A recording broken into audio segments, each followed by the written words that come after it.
Good morning विद्यार्थियों। जैसा कि आप लोग जानते हैं कि हमारा अध्याय 7 चल रहा है कोण। तो पिछले टर्म में हमने आपको माप के आधार पर कोण पढ़ाया। आशा है कि आप लोगों ने तैयारी कर ली होगी और हम आकृति के आधार पर भी कोणों के प्रकार आपको पढ़ा चुके हैं, परंतु 3 प्रकार के रह गए थे, तो उनको देख लीजिए। कौन कौन से रह गए थे? नंबर 1 आसन्न कोण, आसन्न कोण। नंबर 2 संगत कोण और नंबर 3 एकांतर कोण। तो ये कैसे होते हैं, किस प्रकार के होते हैं, कैसे बनाया जाता है, कैसे हम जानेंगे कि ये आसन्न कोण है, एकांतर कोण है, संगत कोण है? देखिए, जब 2 कोण एक ही मूल बिंदु पर होते हैं, ये देखिए मूल बिंदु है, ओ नाम दे दीजिए। मान लीजिए कि ये ए है और ये बी है और ये सी है, तो ये दोनों कोण आसन्न कोण कहलाते हैं, एडजेसेंट एंगल या संलग्न एंगल। जैसे मान लीजिए कि कोई कोण है 55 अंश और एक है 35 अंश। तो जब 55 अंश और 35 अंश एक ही बिंदु पर बनते हैं, एक ही बिंदु पर, ये ध्यान रखने वाली बात है। ये मान लीजिए 35 अंश का है और ये जैसे मान लीजिए कि 55 अंश का है, तो ये एक दूसरे के आसन्न कोण कहलाते हैं। तो अब आगे देखिए, आसन्न कोण हो गया। संगत कोण, संगत कोण किसे कहते हैं? तो संगत कोण में देखिए क्या होता है कि जब 2 समांतर रेखाएं, ध्यान रखना है कि इन दोनों रेखाओं का समांतर होना जरूरी है। जब 2 समांतर रेखाएं खींची जाती हैं और इन पर कोई तिर्यक रेखा प्रतिच्छेद करती है, तिर्यक रेखा प्रतिच्छेद करती है,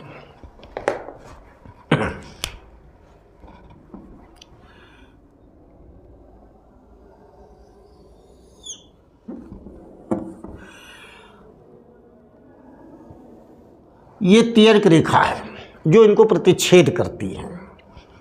तो कई प्रकार के कोणों का निर्माण होता है। जैसे मान लीजिए 1 2 3 4 5 6 7 8 इतने कोण बन गए। तो संगत कोण कौन कौन से हैं? संगत कोण 3 8, इनकी विशेषता क्या है कि ये बराबर होती हैं। 3 और 8 संगत कोण हैं। 2 और 7 ये संगत कोण हैं। 4 और 5 संगत कोण हैं। 1 और 6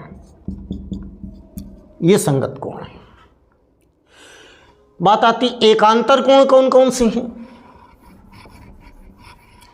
एकांतर कोण, कोण 1 कोण 8 एकांतर कोण है, कोण 1 कोण 8। इनकी भी विशेषता ये होती है कि बराबर होती है। कोण 2 कोण 5 ये एकांतर कोण कहलाते हैं। तो इस प्रकार से आप जान गए कि आसन्न कोण कौन कौन सी होती हैं, जो एक ही मूल बिंदु या शीर्ष बिंदु पर बने होते हैं, सभी आसन्न कोण होते हैं। और संगत कोण तथा एकांतर कोण कैसे बनते हैं? जब 2 समांतर रेखाएं खींची जाती हैं, उनको कोई तिर्यक रेखा काटती है, तो प्रतिच्छेद बिंदु पर विभिन्न कोण बनते हैं, जो इनका क्रम ये है। कोण 3 कोण 8, कोण 3 कोण 8। कोण 2 कोण 7, कोण 2 कोण 7 ये संगत कोण है। कोण 4 कोण 5 संगत कोण, कोण 1 और कोण 6 ये संगत कोण है और ये आपस में बराबर होते हैं। एक अंतर कोण क्या है? कोण 1 कोण 8 एक अंतर कोण, कोण 2 कोण 5 एक अंतर कोण है। इस प्रकार से तीनों कोण समाप्त होते हैं। अब आपको हम कोण कैसे बनाया जाता है कुछ रचना करने के संबंध में जानकारी दे रहे हैं। देखिए, सबसे सरल कोण होता है 60 अंश का बनाना।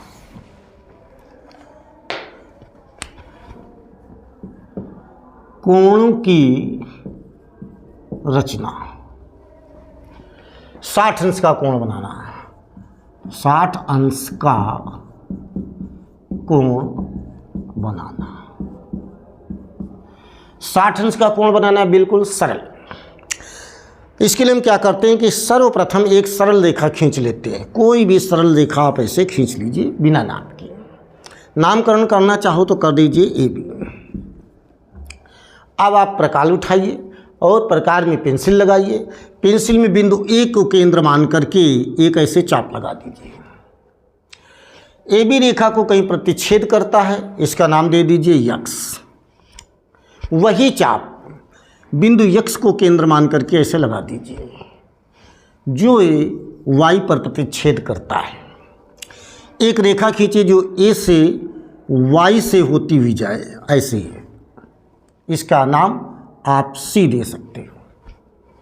तो ये जो कोण है ये आपका 60 अंश का होगा, अर्थात कोण बी ए सी बराबर 60 अंश। इस प्रकार से 60 अंश के कोण की रचना हो गई। अगर आप चाहें 30 अंश का कोण बनाना चाहते हैं तो 30 अंश को कोण बनाने के लिए पहले आपको 60 अंश का बनाना पड़ेगा, इसकी रचना करनी पड़ेगी। इसके पश्चात 60 अंश के कोण का आप अर्धक कर देंगे और वो 30 अंश का बन जाएगा। अर्धक करना बिल्कुल आसान है। देखिए, बिंदु वाई को केंद्र मान करके आप कोई भी चाप ले लीजिए जो यहाँ से इतने चाप से आधे से ज़्यादा हो, माने आधी दूरी से ज़्यादा का चाप हो, वो आप ले लीजिए। तो एक चाप ऐसे लगा दीजिए। वही चाप यक्स को केंद्र मान करके लगा दीजिए जो एक दूसरे को कहीं प्रतिच्छेद करेंगे, उसका कोई भी नाम दे दीजिए, जेड नाम दे दीजिए मान लीजिए। अब आप ए को जेड से मिलाइए। अब इसका नाम जैसे आपने डी दे दिया, तो ये जो कोण है ये 30 अंश का हो गया है और ये भी 30 अंश का हो गया है। तो 30 अंश का कोण कौन बना? B A D. कोण बी ए डी बराबर कोण D A C, D A सी बराबर 30 अंश। इस प्रकार से 30 अंश के कोण की रचना हो गई। अगले टर्न में हम आप लोगों को 90 अंश, 120 अंश, 15 अंश, 75 अंश आदि कोणों की रचना कैसे की जाती है इस संबंध में बताएंगे। आप सभी लोग आशा है कि तैयार होकर के आएंगे, घर में तैयारी करेंगे और संबंधित प्रश्नों को कई बार लगाने के बाद जो समस्याएं होंगी हमसे पूछेंगे। इन्हीं शब्दों के साथ आज का ये व्याख्यान समाप्त होता है।